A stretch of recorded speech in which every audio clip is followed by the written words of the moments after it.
सो hey guys welcome back, स्वागत है आप सभी लोगों का एक और नई वीडियो में। तो आपने देखा होगा कि जब भी एक पोकेमॉन ट्रेनर एक पोकेमॉन को पकड़ता है या फिर वाइल्ड पोकेमॉन को पकड़ता है तो हमेशा पॉकीबॉल के अंदर ही रहता है। मतलब वो अपनी मर्जी से उस पॉकीबॉल से बाहर नहीं निकल सकता, जब ट्रेनर चाहे तभी उसको बाहर निकाल सकता है। बट ऑफ कोर्स ऐसा केस सबके साथ नहीं है। कुछ ऐसे भी पोकेमॉन हमें पोकेमॉन एनिमे में दिखाए गए जिनको किसी ने कैच किया बट फिर भी वो पॉकीबॉल के बाहर रहते हैं, ना कि अंदर। एंड इसका परफेक्ट एग्जाम्पल पिकाचू है, बिकॉज वो हमेशा पॉकीबॉल के बाहर ही रहता है। तो आज के इस वीडियो के अंदर हम पिकाचू जैसे और भी 14 पोकेमॉन्स के बारे में बात करेंगे जो कि हमेशा पॉकीबॉल के बाहर रहते हैं। एंड हाँ, आज के इस वीडियो के अंदर मैं अकेला नहीं होने वाला हूँ। आज की वीडियो को लाइव वीडियो होगी पॉकेडेक्स हिंदी के साथ। सो हे गाइस, क्या हाल है? मेरी आवाज से तो पहचान लिए होंगे कि मैं कौन हूँ। अगर आपने नहीं पहचाना तो मैं बता देता हूँ, मैं हूँ पॉकेडेक्स हिंदी और आज मैं पॉकेटून 2 के चैनल में कोलैब करने के लिए आया हूँ। तो अब बिना किसी और टाइम वेस्ट के वीडियो को स्टार्ट करते हैं। Let's get started.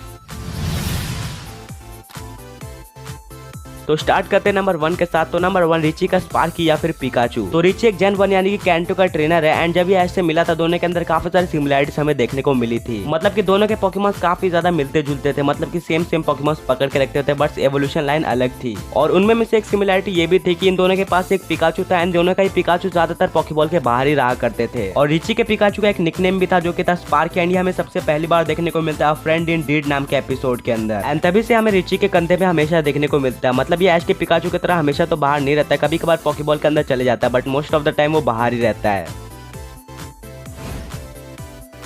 Number 2 Jiwani Persian. तो जिवानी के पास एक पर्सियन पोकेमॉन है जो नॉर्मल टाइप्स का पोकेमॉन है और ये पर्सियन पोकेमॉन को जिवानी ने म्याउथ के फॉर्म में कैच किया होगा। लेकिन हमें जितनी बार भी जिवानी के साथ पर्सियन पोकेमॉन दिखाया गया है वो हमेशा एस की पिकाचू जैसे ही बाहर ही निकला हुआ दिखाया गया है।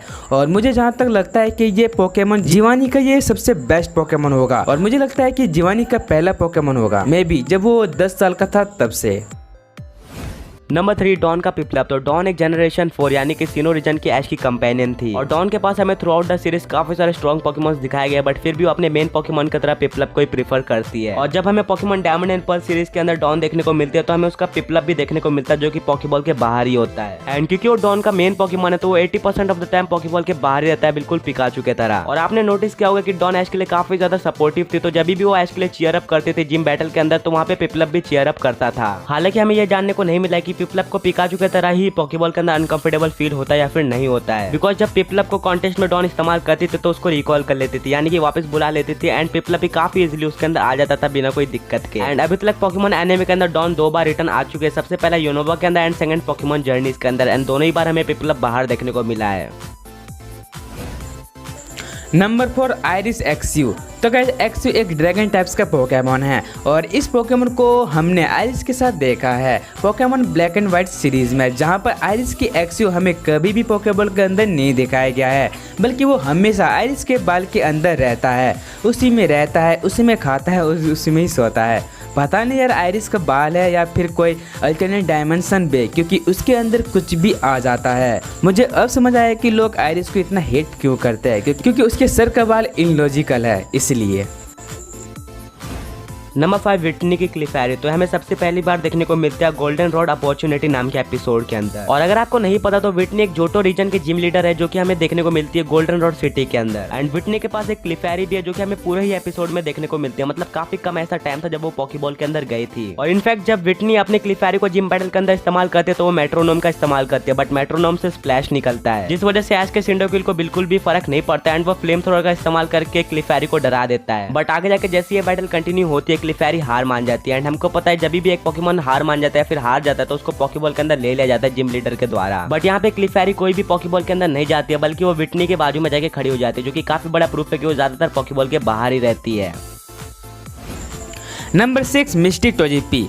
तो गाइज टोजीपी पहला ऐश का पोकेमॉन था जब वो अंडे के अंदर में था, लेकिन जब वो अंडा फूटा तो मिस्टी उस पोकेमॉन को सामने अचानक आती है और पहली बार टोजीपी ने मिस्टी को देखी तो उसे अपनी मॉम समझ लिया और मिस्टी के पास रहने लगी। और मिस्टी टोजीपी को इतना क्यूट लगी कि उसने कभी भी टोजीपी को पोकेबॉल का अंदर कैच ही नहीं किया, वो भी फुल जर्नी में। और टोजीपी हमेशा पोकेबॉल की बाहर ही रहा है। बेचारा ऐश केचम ने अंडे के फॉर्म में उसका बहुत देखभाल किया, लेकिन जब वो पोकेमॉन अंडे से बाहर निकला और मिस्टी को अपना ट्रेनर माने तो यार बेचारा ऐश का दिल टूट जाता है। मतलब तभी नहीं टूटता, बस टूट जाता है। लेकिन बाद में एक एपिसोड में टोजीपी टोजेटिक में इवॉल्व हो जाता है और उसी एपिसोड में मिस्टी ने टोजेटिक को किसी रीजन से रिलीज कर दिया।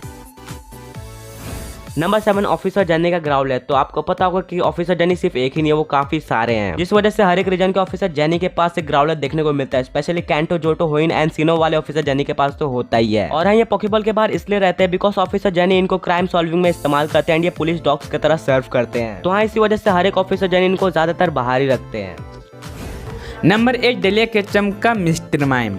तो गाइज मिस्टर माइम ऐश का 11th पोकेमोन था, लेकिन ऑफिशियल नहीं। इस पोकेमोन को ना ही ऐश ने कैच किया था, ना ही ऐश का मॉम डेलिया केचम ने, बल्कि वो खुद ही ऐश के घर पर जाकर रहने लगा, क्योंकि मिस्टर माइम को ऐश की मॉम की बने खाना बहुत अच्छा लगता था। इसलिए इसके बाद मिस्टर माइम डिसाइड करता है कि वो उसी घर में रहेगा और उसके मॉम का जो भी काम काज घर का रहेगा वो उसका हेल्प करेगा। इसलिए मिस्टर माइम ऐश के मॉम के साथ रहने लगा और वो कभी भी पोकेबॉल के अंदर नहीं गया। बस एक एपिसोड में ऐश ने उसे पोकेबॉल में कैच करके उसे बैटल में यूज किया था, जो हाल ही में पोकेमॉन जर्नी सीरीज चल रहा है उसमें, और कभी भी मिस्टर माइम पोकेबॉल में नहीं गया है। नंबर 9 सिल्वर की चिकोरिटा। तो सिल्वर की चिकोरिटा एक प्योर ग्रास टाइप पोकेमॉन है और ये हमें सबसे पहली बार देखने को मिलती है the search for the legend नाम के एपिसोड के अंदर। एंड स्पार्क एंड पिकाचू की तरह ये भी हमेशा पॉकेबॉल के बाहर रहती है एंड सिल्वर के कंधे पे बैठी रहती है। और हाँ, हालांकि सिल्वर एक साइड कैरेक्टर की तरह इंट्रोड्यूस करवाया गया था, बट फिर भी इसके ऊपर काफी सारे थ्योरी से कि ऐश का फादर है, जिस वजह से काफी ज्यादा पॉपुलर हो चुका है एंड काफी ज्यादा आइकॉनिक बन गया है। और जिस एपिसोड के अंदर हमें सिल्वर और उसके चिकोरिटा दिखाया जाते हैं, उस एपिसोड के अंदर रिची का भी रिटर्न होता है।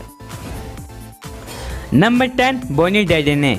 तो गाइस डेडेने एक क्यूट माउस पोकेमोन है जो एक इलेक्ट्रिक टाइप्स का पोकेमोन है और क्लेमेट ने इस पोकेमोन को बोनी के लिए कैच किया था। मतलब क्लेमेट ने एक बार ही पोकेबॉल से कैच किया था, इसके बाद बोनी हमेशा पोकेबॉल से बाहर ही रखती थी, वो भी एक छोटी सी बैग में, और पूरी पोकेमोन जर्नी में कभी भी पोकेबॉल के अंदर जाते हुए नहीं दिखाया गया है।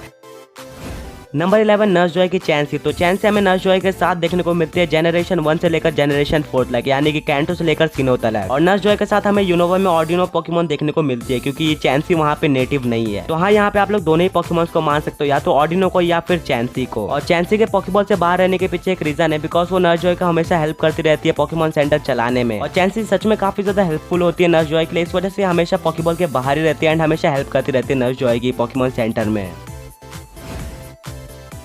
क्लोई यम्पर। तो गाइस यम्पर एक क्यूट सा डॉगी पोकेमॉन है और ये पोकेमॉन हाल ही की सीरीज में दिखाया गया है। और ये पोकेमॉन क्लोई की बचपन का पोकेमॉन है और ये पोकेमॉन भी हमें सीरीज में कभी भी पोकेबॉल के अंदर नहीं दिखाया गया है अभी तक तो, लेकिन ये पोकेमॉन ज्यादातर प्रोफेसर साकुरा जी के लैबोरेटरी में ही रहता है।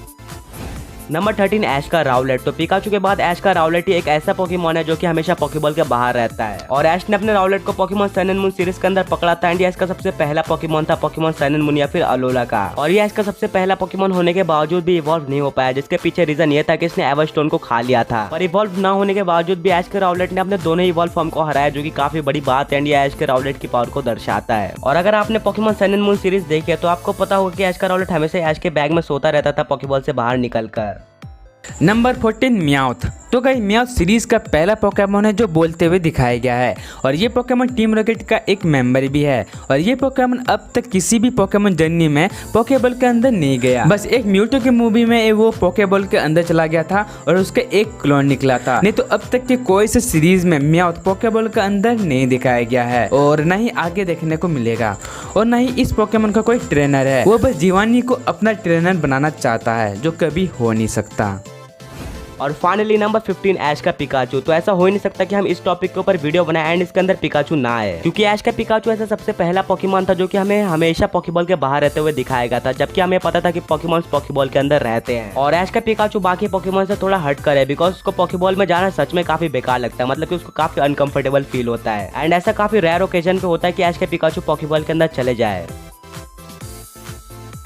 तो वैसे ये तो टॉप 15 ऐसे पोकेमॉन जो कि हमेशा पॉकेबॉल के बाहर ही रहते हैं। तो आई नो इसमें काफी सारे पोकेमॉन छूट गए हैं, बट हम उसको पार्ट 2 में कवर कर लेंगे और पार्ट 2 तभी आएगा जब इसके ऊपर अच्छा रेस्पॉन्स आता है एंड इतने यूनिक टॉपिक लिए यार एटलीस्ट 2K लाइक्स तो बनते हैं। एंड पॉकेडेक्स हिंदी का चैनल भी चेकआउट कर लेना, लिंक आपको डिस्क्रिप्शन में मिल जाएगी।